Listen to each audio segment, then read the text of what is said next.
Hi all, welcome back once again. Caregiver ജോലിയെ പറ്റിയും അതിന്റെ വേക്കൻസികളെ പറ്റിയൊക്കെ ഒരുപാട് പേര് ചോദിച്ചിരുന്നു. കെയർ ഗീവർ ജോലി ചെയ്യാൻ ആഗ്രഹിക്കുന്നവർക്കായിട്ട് ഒരുപാട് വേക്കൻസികൾ വന്നിട്ടുണ്ട്. ഇത്തവണ അത് ഇറ്റലിയിൽ നിന്നല്ല, കാനഡയിൽ നിന്നാണ്. ഒരുപക്ഷെ നിങ്ങൾ എല്ലാവരും കേട്ട് കാണണം അതിനെപ്പറ്റി.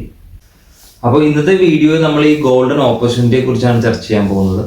എന്താണ് അതിന്റെ എലിജിബിലിറ്റി ക്രൈറ്റീരിയ, അതിന്റെ ബാക്കിയുള്ള ഡീറ്റെയിൽസ് എന്തൊക്കെയാണ് നമുക്കിന്ന് ചർച്ച ചെയ്യാം. കെയർ ഗീവേഴ്സിനെയും കനേഡിയൻ ഫാമിലീസിനെയും സപ്പോർട്ട് ചെയ്യുന്നതിനായിട്ട് കനേഡിയൻ ഗവൺമെന്റ് അവരുടെ ഒഫീഷ്യൽ സൈറ്റിൽ പൈലറ്റ് പ്രോഗ്രാംസ് എന്ന പേരിൽ ഒരു അനൗൺസ്മെന്റ് നടത്തിയിരുന്നു. ഈ ഒരു അനൗൺസ്മെന്റിന്റെ പ്രധാന കാരണം തന്നെ കാനഡയിൽ വർദ്ധിച്ചു വരുന്ന സീനിയർ സിറ്റിസൺസിന്റെ, കുട്ടികളുടെ, അതുപോലെ തന്നെ രോഗികളുടെയൊക്കെ പരിചരണത്തിനായിട്ട് ഒരുപാട് കെയർ ഗീവേഴ്സിനെ ആവശ്യമായി വരുന്നു.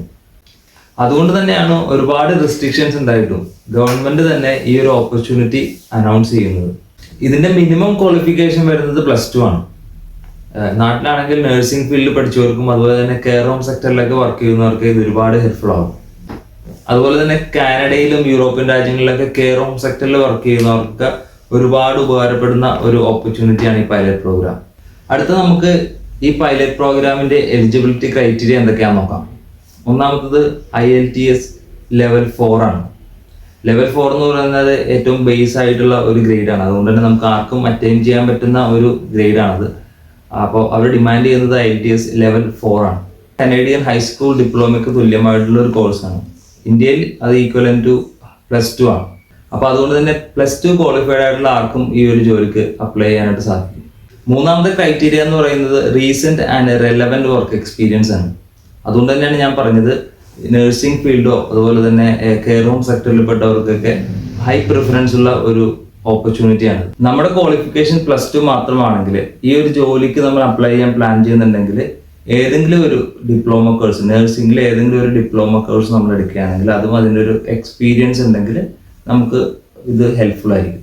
അവസാനത്തെ ക്രൈറ്റീരിയ എന്ന് പറയുന്നത് കാനഡയിൽ നിന്ന് നമുക്ക് full time care home job offer കിട്ടിയിരിക്കണം എന്നുള്ളതാണ്. ഈ ഒരു പൈലറ്റ് പ്രോഗ്രാമിന്റെ ഹൈലൈറ്റ് എന്ന് പറയുന്നത് നമ്മൾ കാനഡയിലേക്ക് വരുന്നത് PR കൂടിയാണ്.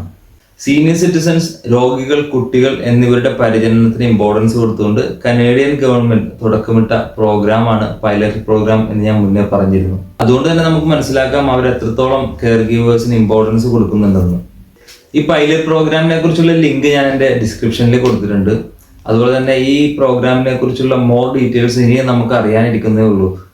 ഇതിന്റെ എലിജിബിലിറ്റി ക്രൈറ്റീരിയാസ്, അതുപോലെ തന്നെ ആർക്കൊക്കെ അപ്ലൈ ചെയ്യാം, എത്രത്തോളം വേക്കൻസികൾ ഉണ്ട് എന്നുള്ള കാര്യങ്ങൾ ഇനിയും ഗവൺമെന്റ് അപ്ഡേറ്റ് ചെയ്യാനായിട്ടുണ്ട്. അത് അടുത്ത് തന്നെ വരും എന്നാണ് നമുക്ക് അറിയാൻ കഴിഞ്ഞത്. അങ്ങനെ അറിയുകയാണെങ്കിൽ തീർച്ചയായും നമ്മളൊരു വീഡിയോ ചെയ്യുന്നതായിരിക്കും അതിനെപ്പറ്റി. അപ്പോൾ പുതിയൊരു വീഡിയോ ആയിട്ട് വീണ്ടും കാണാം. See U.